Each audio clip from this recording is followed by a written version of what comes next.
नमस्कार, आपके साथ मैं हूं पूजा कविया गोमा। स्वागत है आपका हमारी खास पेशकश में। आज हम बात करेंगे महंगाई की मार की।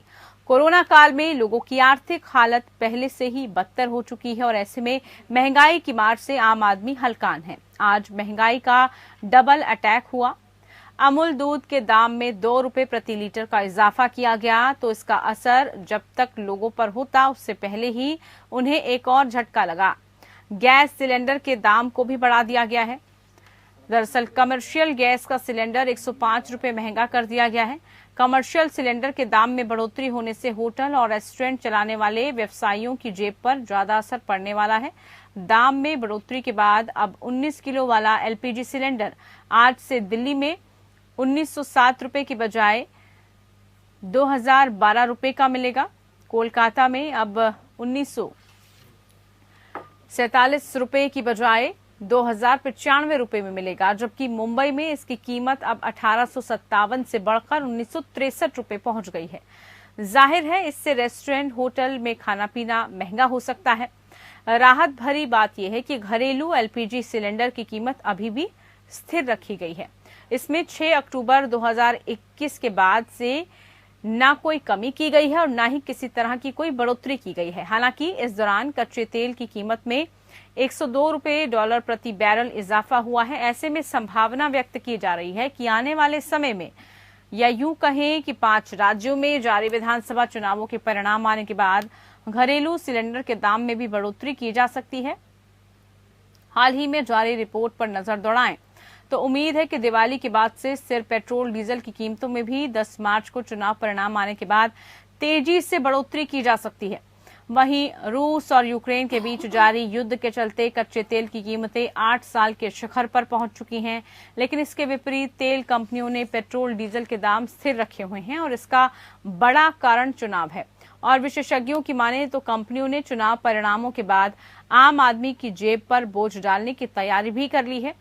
वहीं विशेषज्ञों के मुताबिक युद्ध के असर के चलते जल्द ही क्रूड ऑयल के दाम 120 से 150 डॉलर प्रति बैरल तक पहुंच सकते हैं। ऐसे में उत्पादन कम होने और सप्लाई में रुकावट के चलते इसके दाम में तेजी आना तय है और उम्मीद है कि कच्चे तेल 150 डॉलर प्रति बैरल तक पहुंचने से भारत में पेट्रोल डीजल की कीमतों में 10 से 15 रुपए तक की वृद्धि देखने को मिल सकती है।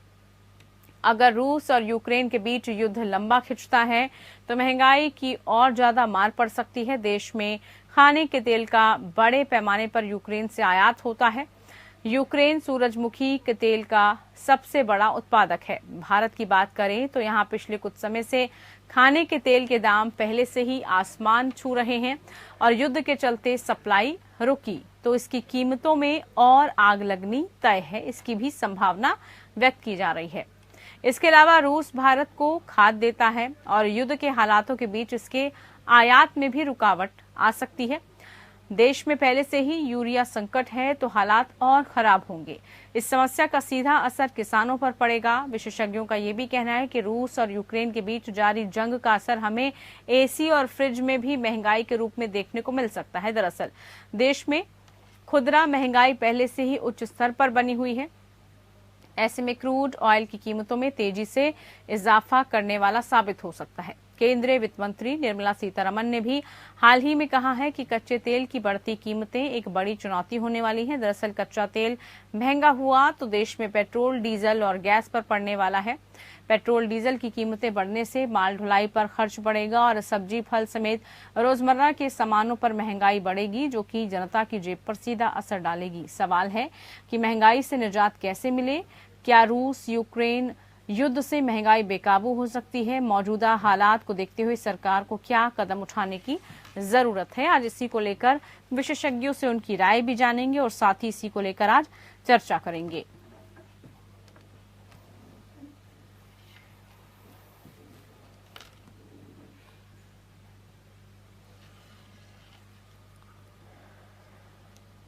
चलिए, हमारे साथ खास मेहमान आज की इस चर्चा में जुड़ चुके हैं। हमारे साथ खेमचंद शर्मा जी बीजेपी की तरफ से जुड़े हैं, बहुत स्वागत है आपका कार्यक्रम में। हमारे साथ कुंतल कृष्णा जी जुड़े हैं कांग्रेस की तरफ से, बहुत स्वागत है आपका। हमारे साथ Aman Agarwal ji director Indian Institute of Finance से जुड़े हैं, बहुत स्वागत है आप सभी खास मेहमानों का। सबसे पहले अमन अग्रवाल जी, आप ही से कार्यक्रम की शुरुआत और आप ही से समझना चाहेंगे, महंगाई को लेकर एक बार फिर से चर्चाएं होने लगी है, महंगाई को लेकर एक बार फिर से सबके माथे पर जो शंका की लकीरें हैं वो दिखने लगी हैं कि फिर से महंगाई ना हो जाए। और इस महंगाई के साथ साथ आम जो जनता है, खासतौर पर मिडिल क्लास और लोअर मिडिल क्लास, उनके लिए बड़ी चिंता का विषय बन गया है। किस तरह से इस पूरी महंगाई को हम समझे जो हालात चल रहे हैं? देखिए, ये जो महंगाई इस समय चल रही है वो काफी ज्यादा होती जा रही है। आम आदमी के लिए जो है दिक्कत क्रिएट करने वाली है और मिडिल क्लास के लिए भी आगे जाके प्रॉब्लम क्रिएट होगी। इसमें जो महंगाई हो रही है वो तेल के दाम जो है पिछले कुछ महीनों से, ऑलमोस्ट 1 साल हो गया है, 1 से 1.5 साल हो गया है कि बहुत ज्यादा है। उनके ऊपर टैक्सेस जो लगे हुए हैं वो भी काफी ज्यादा है। जो एक आदमी पेट्रोल या डीजल का दाम देता है अपनी टंकी में पेट्रोल डलवाने के लिए, उसमें करीबन 65% से 70% के करीब जो है टैक्सेस हैं, जो ओरिजिनल दाम से ज्यादा। और सरकार को बहुत बार कहा गया है और ऑपोजिशन का भी काम है कि वो उठाए इस मामले को कि जो है किस तरीके से दाम कम की जाए। पर ऑपोजिशन भी अपनी जो स्टेट जहाँ पे वो रूल कर रही है वहाँ पे भी उन्होंने दाम कम नहीं किया है, वहाँ पे भी दाम बहुत ज्यादा है। तो इसलिए ये जो दाम है आपके, ये कंट्रोल करने जरूरी है। इस पे चाहे जीएसटी के दायरे में लाके कंट्रोल किए जाए या फिर जो है जो टैक्स लगा रखा है उसमें कुछ कमी की जाए। जो पिछले जब तेल के दाम अंतर्राष्ट्रीय मार्केट में काफी कम थे, $20, $22, $23 हो गए थे, तो टैक्सेस काफी सारे लगाए गए थे उसको लाने के लिए, तो वो टैक्सेस कम किए जाएं। या तीसरी चीज है कि जो ऑयल पूल अकाउंट बनाया हुआ है जिसमें करीबन 4.5 से 5 लाख करोड़ के करीब पैसा पड़ा है, उसको यूज करके डोमेस्टिक मार्केट के अंदर, लोकल मार्केट जिसे हम कहते हैं, उसमें इम्पैक्ट ना हो उसको किया जाए। क्योंकि अब ये जो दाम बढ़े हुए हैं, और मैंने ये पिछले 2-3 महीने पहले भी कहा था कि अगर ये दाम ऐसे ही कंसिस्टेंट रहे तो जो और लोग माल बना रहे हैं, बेच रहे हैं, जैसे हमने देखा कुछ चीजें हैं, जैसे अमूल की चीज है उसमें भी आज आया है कि 2 रुपए बढ़ाया, कुछ दिन पहले भी 1-2 महीने पहले भी आया था, उसमें उन्होंने 1 रुपया बढ़ाया था। तो ऐसे दाम चीजों के, जो एक आम मर्रा की जिंदगी की चीजें होती हैं, उसमें दाम बढ़ते हुए नजर आएंगे अगर सरकार इसके ऊपर कोई कड़ा कदम इमीडिएटली नहीं उठाएगी और इसको नियंत्रण में नहीं लेके आएगी। आज जो बीच में युद्ध हो रहा है यूक्रेन और रशिया का, उसका अभी इसके ऊपर कोई डायरेक्ट लिंक या इम्पैक्ट नहीं है, पहली बात। दूसरी बात, जो कहा जा रहा है यूक्रेन से तो हमें कोई ज्यादा फर्क नहीं पड़ता है, रशिया से जरूर हमारे ट्रेड रिलेशंस रहे हैं और उन ट्रेड रिलेशन में भी सबसे ज्यादा डिफेंस के रिलेशन हमारे रशिया के साथ रहे हैं। तो डिफेंस के रिलेशन से तेल के ऊपर नहीं फर्क पड़ता। तो तेल हम जो खरीदते हैं रशिया से वो भी बहुत ज्यादा नहीं होता, और उसमें अगर सैंक्शन लग भी जाते हैं तो हिंदुस्तान और जो रशिया के बीच में पहले भी इंडियन रूबल ट्रेड एग्रीमेंट था, उसके बेसिस पे हम तेल खरीदा करते थे, तो उस तरीके से दोबारा खरीदा जा सकता है, उसमें ऐसी कोई अड़चन की बात नहीं है। तो जहां तक रशिया और यूक्रेन की वॉर का सवाल है, उससे एकदम से इम्पैक्ट नहीं होना। अंतर्राष्ट्रीय मार्केट में जरूर थोड़ा पड़ेगा, और जैसे पहले भी कहा मैंने, 1 से 2% से ज्यादा जो पूरा तेल की हमारी खरीद है उसमें 1 या 1.5% ही होता है जो हम अंतर्राष्ट्रीय मार्केट से, ओपन मार्केट से, मतलब जो बाजार है डायरेक्टली बाजार से खरीदते हैं, बाकी हम कॉन्ट्रैक्ट के थ्रू खरीदते हैं। तो इसलिए ये जो अटकलें लगाई जा रही हैं कि तेल के दाम बढ़ जाएंगे और ये वॉर हो रही है ऐसे तेल का दाम बढ़ जाएगा, हिंदुस्तान की अर्थव्यवस्था को फर्क नहीं पड़ना चाहिए उससे। पर जब अगर सरकार जो पिछले 1.5 साल में तेल के दाम बढ़े हैं उसको नियंत्रण नहीं लाती है, उसके ऊपर कंट्रोल नहीं लाती है, तो आगे जाके ये इन्फ्लेशन बहुत तंग करेगा और सरकार के हाथ से और आरबीआई के हाथ से भी बाहर निकल जाएगा। ठीक है, बिल्कुल आपने ये बात सही कही कि किस तरह से जो है सरकार को इस पर इनिशिएटिव लेने की जरूरत है, कदम कैसे उठाया जाएगा। खेमचंद शर्मा जी, क्या लग रहा है जो हालात चल रहे हैं उसको लेकर सरकार आखिरकार कितनी सजग है, क्या कर रही है वो आम जनता के लिए? क्योंकि हम देखते हैं जैसे ही अमूल किसी भी चीज में और खासतौर पर दूध के दामों में बढ़ोतरी होती है तो उसके साथ साथ हर एक चीज में वो 1 रुपए 2 रुपए उससे अधिक भी बढ़ोतरी देखने को मिल जाती है।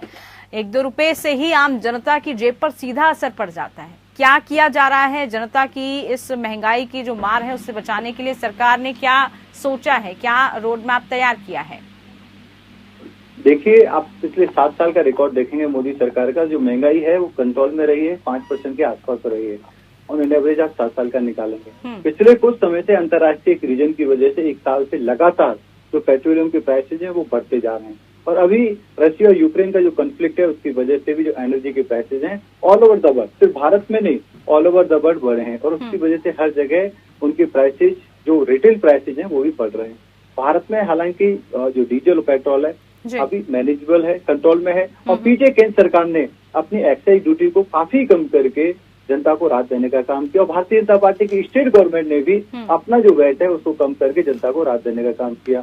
हाँ, ये बात बिल्कुल सही है कि विपक्ष हल्ला तो मचाता रहा, लेकिन अपनी स्टेट में उन्होंने स्टेट का वैट कम नहीं किया। आज भी राजस्थान में 10 से 12 लीटर नहीं, आप कह रहे हैं कि देखिए जनता को राहत है, जनता पर कोई असर नहीं पड़ रहा।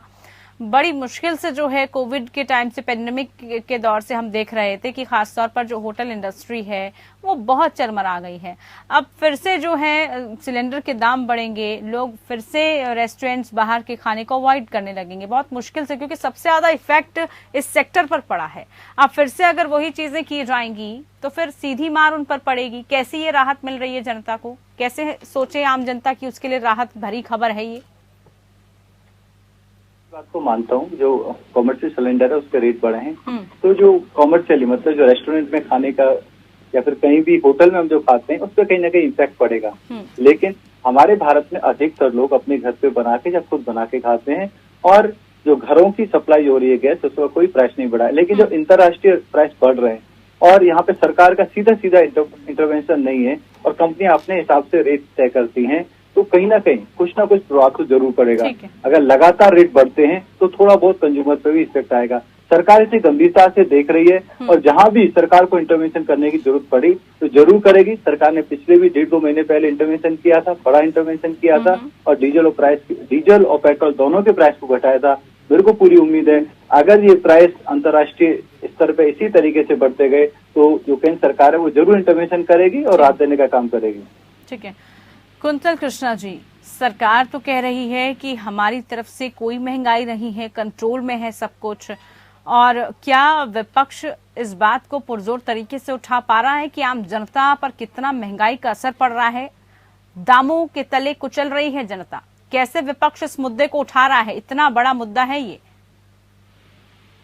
पूजा जी, सरकार की आंख पे तो पूंजीपतियों का चश्मा चढ़ा हुआ है, इसलिए सरकार को महंगाई नजर ही नहीं आ रही है। और हालात ये हैं कि पेट्रोल और डीजल 100 रुपए के करीब, 100 रुपए से पार और 100 रुपए के करीब हो गए हैं। गैस सिलेंडर के दाम आपने दिखाई दिए। अहमदाबाद में आज से अमूल दूध की कीमत 60 रुपए प्रति लीटर हो गई है और सरकार को लग रहा है कि महंगाई ही नहीं है। इसलिए उन्हें ऐसा लग रहा है क्योंकि सरकार के पास पेट्रोल और डीजल और बाकी एसेंशियल प्राइस कंट्रोल करने के लिए अपने फंड्स रिलीज करने की बजाय इनकी प्रायोरिटी है कि पिछले 7 साल में इन्होंने 5 इंडस्ट्रियल घरानों के लिए 11 लाख करोड़ रुपए माफ कर दिया है। 11 लाख करोड़ सिर्फ 5 इंडस्ट्रियल घरानों के लिए। रोज नए घोटाले हो रहे हैं, उन सब का असर बैंक्स पे, और बैंक्स बेल आउट कर दिए जाते हैं। उन घोटालों में जो पैसा गया है उसको वापस लाने की कोई तैयारी नहीं होती है, बैंक्स को बेल आउट कर दिया जाता है।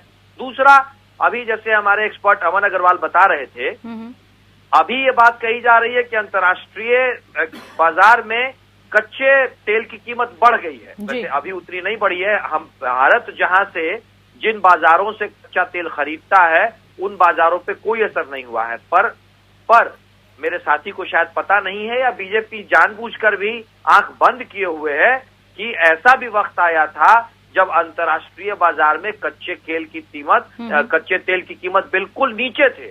उस वक्त सरकार ने जो मोटा मुनाफा कमाया उसको, जैसा अमन अग्रवाल ने बताया, कि एक फ्यूल पूल करके एक इन लोगों ने फंड बनाया, फ्यूल पूल फंड, जिसमें आज के दिन में 5-6 लाख करोड़ रुपए पड़े हुए हैं। अब मेरी ये समझ में नहीं आ रहा है कि सरकार अब अपने किस पूंजीपति मित्र का कर्जा माफ करने के लिए उस फंड को इस्तेमाल करने वाली है, क्योंकि गरीब जनता के ऊपर तो महंगाई के इतना बोझ हो चुका है, महंगाई से गरीब जनता त्रस्त है, और फिर भी सरकार कह रही है कि कहीं कोई महंगाई नहीं है। तो क्या इसको लेकर रणनीति है? इसको लेकर कुंतल जी हम चर्चा करेंगे। चुनाव खत्म और महंगाई बढ़ जाएगी, आपने खुद कहा। तो आप सोच लें कि भारत के लिए कितना बड़ा दुर्भाग्य है कि यहाँ एक ऐसी सरकार है जो सिर्फ चुनाव जीतने के लिए कुछ इंतजार कर रही है कि हम चुनाव जीते और महंगाई की तलवार से गरीब जनता का गला स्टेट्स का क्या हाल है? जो स्टेट्स के टैक्सेस होते हैं उनमें कितनी कटौती की गई है? इस बात पर भी फिर सवाल उठने लगता है। आप क्या कर रहे हैं राजस्थान में, आपकी सरकार वहां क्या कर रही है, उसको लेकर भी फिर जो है सवाल उठने का बात महंगाई की मार की और आम जनता इससे कितनी त्रस्त और परेशान है और कैसे उसकी समस्या को कौन सुनेगा और कौन उसका समाधान करेगा, इसी को लेकर हमारी खास पेशकश लगातार जारी है। अमन अग्रवाल जी, आपसे जरा हम समझना चाहेंगे, आपने अभी बताया कि कैसे जो है यूक्रेन और रूस के जो युद्ध चल रहा है, जो हालात चल रहे हैं, उसका सीधे तौर पर असर नहीं पड़ने वाला, लेकिन एक बात आप भी जानते हैं, चुनावों का वक्त चल रहा है, चुनावों के बाद कैसे तमाम रणनीतियां चेंज हो जाती है, कैसे पूरा वातावरण और कैसे एकदम से महंगाई दस्तक दे जाती है। आपको लग रहा है कि ये हालात फिर से भारत में पैदा हो सकते हैं और आएंगे, क्योंकि पहली बार नहीं है ऐसा, इससे पहले भी कई बार ऐसा हुआ है। नहीं, आप ठीक कह रहे हैं कि ये इस टाइप की जो सिचुएशन होती है अंतर्राष्ट्रीय मार्केट में पड़ती है, सरकारें उनका इस्तेमाल करके जो है उनके इमोशंस का इस्तेमाल करके, उस इंफॉर्मेशन का इस्तेमाल करके काफी बार दाम बढ़ा देती है चीजों के, और उनकी अपनी गलती नहीं होती है, इसमें पॉलिटिकल चक्कर नहीं होता है। जो सेक्रेटरी बैठे होते हैं, सरकार के नुमाइंदे बैठे होते हैं, वही ये चीज बताते हैं कि ये ऐसा है, करना है, नहीं तो क्योंकि जो इम्प्लीमेंट करना है वो तो सरकारी महकमे ने करना है ना, चाहे वो मिनिस्टर ने तो इम्प्लीमेंट नहीं करना है, मिनिस्टर को तो बताया जाता है, मिनिस्टर तो नया पोर्टफोलियो हर बार मिलता है उसको, अगर इतना ही उसको ज्ञान होगा तो फिर वो मिनिस्टर कैसे करेगा, उसको ज्ञान तो वो जो उसके एडवाइजर हैं या मंत्रालय में जो लोग काम कर रहे हैं वो देते हैं उनको एडवाइस। अगर वही अब गलत देंगे, जैसे जो पिछली सरकारें थी, जो कांग्रेस की सरकार थी, उन्होंने इसको जो है मार्केट लिंक कर दिया ऑयल को। तो मार्केट लिंक को मतलब ही नहीं है कि जब आप 1% ही मार्केट से खरीद रहे हैं अंतर्राष्ट्रीय मार्केट से, तो उस प्राइस का आज क्या इम्पैक्ट हुआ जब वो 3 महीने 4 महीने बाद मेरी पेट्रोल की टंकी में आ रहा है, तो वो आज रेट जो आप दे रहे हैं वो भी 1% खरीदने के लिए, तो क्या होगा। अब उन्होंने उसको मार्केट लिंक कर दिया, जो ऑयल कंपनियां हैं वो मार्केट लिंक बताती रहती हैं, कहती है हमें नुकसान हो रहा है। अगर नुकसान हो रहा है तो इन लोगों को करोड़ों रुपए का जो फायदा होता है, प्रॉफिट दिखाती हैं, चाहे वो बैंक हो और चाहे ये कंपनियां, ऑयल कंपनियां हो, तो कैसे दिखा देती हैं करोड़ों रुपए का फायदा। तो कहीं ना कहीं तो कैलकुलेशन में गलती है, एक आम आदमी जो है इसमें पिसता रहता है। इस चीज को सरकार को देखना बहुत जरूरी है। और ये कहना कि लड़ाई है, अब यूक्रेन के साथ हमारा 2% सिर्फ 0.5% का ट्रेड का रिलेशनशिप है। $2 बिलियन, $2.1 बिलियन का पूरा ट्रेड है हमारा, और वो भी ऐसी है नॉन एसेंशियल आइटम्स का ट्रेड है, ऐसा नहीं है कि कोई एसेंशियल आइटम्स का ट्रेड है। हाँ, जरूर फर्क पड़ेगा, जो एक्सपोर्ट कर रहे हैं, इम्पोर्ट कर रहे हैं, उनके ऊपर जरूर फर्क पड़ेगा। उनकी अपनी जो अर्थव्यवस्था है, छोटी छोटी कंपनियां हैं, छोटे लोग हैं जो कर रहे हैं, उनको फर्क पड़ेगा। बट ये कहें कि पूरे हिंदुस्तान की अर्थव्यवस्था चरमरा जाएगी उस वजह से, उसका कोई चक्कर नहीं है उसके अंदर। उसको सरकार को देखना चाहिए, क्योंकि हम कोई भी चीज जो ले रहे हैं अलग अलग जगह से ले रहे हैं। एक यूरेनियम एक ऐसा आइटम है जो यूक्रेन सबसे ज्यादा बनाता है, और जो भी कंट्री यूक्रेन से खरीदता है उनको प्रॉब्लम आएगी। हमारे को जो यूरेनियम हम खरीदते हैं न्यूक्लियर रिएक्टर्स के लिए, वो हम यूक्रेन से नहीं खरीदते हैं, तो वो हमारे को कहीं पे तंग नहीं कर रहा है। अब हमारे बच्चे जो फंसे हुए हैं वहां पे कभी भी करीबन 2-4 हजार निकाल चुके हैं, पर बाकी और बच्चे करीबन 16 हजार के करीब बच्चे भी फंसे हुए हैं वहां पे, उनको निकालना सरकार के लिए जरूरी है। वो खर्चा करना जो चाहे वो ट्रांसपोर्टेशन पे है, चाहे वो एयरलाइंस के अंदर है, चाहे वो डिफेंस को यूज करके करा जाए, कैसे भी करके उन बच्चों को निकालना, उन जो हिंदुस्तानी वहां बसे हुए हैं उनको निकालना, वो सरकार के लिए एक बहुत इंपॉर्टेंट चीज है, किसी और चीज को मद्देनजर ना रखते हुए। क्योंकि एक हिंदुस्तान का जो व्यक्ति वहां फंसा है, हिंदुस्तान का कर्तव्य है, हिंदू सरकार का कर्तव्य है कि उनको सुरक्षित तरीके से हिंदुस्तान वापस लाए उनको, तो वो करना बहुत जरूरी है। जहां तक कि महंगाई की बातें हैं, जरूर आपने ठीक बात कही, इलेक्शंस हुए हैं और इलेक्शंस के अंदर उसको कंट्रोल किया हुआ था, और जिस तरीके से भूमिका बनाई जा रही है, चाहे वो ऑयल कंपनियों के थ्रू बनाई जाए, चाहे वो मीडिया को यूज करके बनाई जाए कि अब तो $100 हो गया, $110 हो गया, $104 हो गया, अब तो इतना बढ़ता जा रहा है, लोगों को डराने की बात है। ये गलत धारणाएं, चीजें नहीं करनी चाहिए। बात आपने बड़ी स्पष्ट कही कि पहले से ही करे माहौल बनाया जा रहा है, ताकि जब ऐसे हालात आ जाए, जब बढ़ाने का वक्त आए, तो कोई चौंके नहीं। इसको लेकर पहले से ही लोगों के दिमाग में रहे कि हाँ ऐसी स्थिति आ सकती है। खेमचंद जी, आपने कहा कि कमर्शियल सिलेंडर्स के दाम बढ़े हैं, आम जो इंसान है, गरीब तबका है, वो होटल्स में, रेस्टोरेंट्स में खाना नहीं खाता, लेकिन दूध से तो सबको सरोकार है, वो तो हर किसी की जरूरत है। दूध की कीमतों के साथ हम देखते हैं कि सब चीजों में बढ़ोतरी हो जाती है, उससे जो भी दूध, दही, पनीर, जो भी उससे चीजें रिलेटेड है वो बढ़ जाएंगी, और भी अन्य चीजों में इजाफा हो जाता है, उसकी भी कीमतें बढ़ने लग जाती हैं। तो उसका तो कुछ समाधान निकालना होगा, उससे तो आम गरीब तबके को भी असर पड़ता है। दूध तो वो भी पीता है, चाय तो वो भी पीता है। पूजा जी, आपने बिल्कुल सही कहा, दूध तो गरीब भी पीता है, अमीर भी पीता है, सब पीते हैं, लेकिन दूध पैदा भी गरीब ही करता है। अगर गरीब की फसल, गरीब की उपज, गरीब का प्रोडक्ट, अगर उसमें कुछ इजाफा होता है तो हमें बहुत ज्यादा चिंता नहीं करनी चाहिए, क्योंकि थोड़ा बहुत इजाफा जरूरी भी है।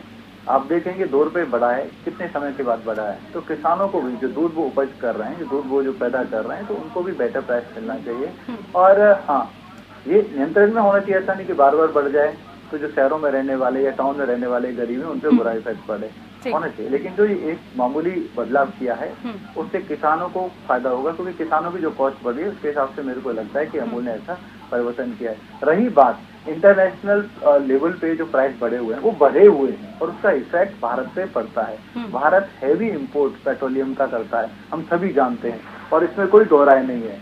और ये कह देना कि भाई इंटरनेशनल प्राइस का भारत पे इफेक्ट नहीं पड़ रहा है, तो वो बिल्कुल एक आंख बंद करके बैठने वाली बात है। पड़ता है, और उसी की वजह से हमारा जो बिल है वो बढ़ता है। जो बिल बढ़ता है तो उसकी वजह से हमारी कंपनियां भी प्राइसेस को बढ़ाती हैं। केंद्र सरकार की बात रही, वो अपना जो कुछ कर सकती है वो करे। रही यूक्रेन की बात, यूक्रेन में जिस तेजी से और जिस इफेक्टिवनेस से हमारा अभियान वहाँ पे चल रहा है एवोक्यूएशन का, उतना इफेक्टिवनेस से अभियान अमेरिका का चल रहा है। फाइनल कमेंट से रहेंगे, समय नहीं है। कुंतल जी, कैसे अब आप घेरेंगे, कैसे जो है महंगाई के मुद्दे को लेकर आप सरकार के पास दबाव बनाएंगे ताकि आम लोगों के लिए वो सोच सके कुछ? बहुत जल्दी से सर, फाइनल कमेंट। पूजा जी, हमारे बीजेपी के साथियों को जमीन की कोई पकड़ नहीं है। उनको नहीं पता है कि ये महंगाई जो है वो किस तरीके से गरीब तबके को, खास करके किसान को और नौजवान को और मध्यम वर्ग को बिल्कुल पीस रही है, पहली बात। दूसरी बात कि महंगाई तो आज के दिन में हर घर में इतना त्रस्त कर चुकी है कि ये तो मुद्दा आम जनता का मुद्दा है। इसको हम राजनीतिक मुद्दा बिल्कुल ही नहीं बनाना चाहते।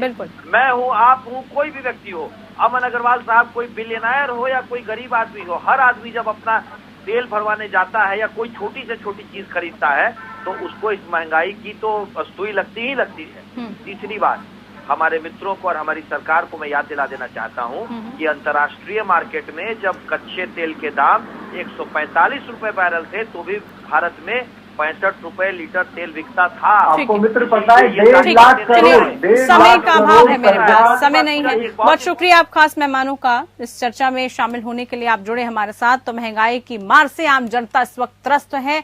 कैसे महंगाई की मार से निजात मिल पाएगी, कैसे जो है सरकार इसको नियंत्रण करेगी, कदम कैसे उठाए जाएंगे, ये देखना होगा। फिलहाल के लिए खास पेशकश में इतना ही। बने रहिए हमारे साथ। नमस्कार।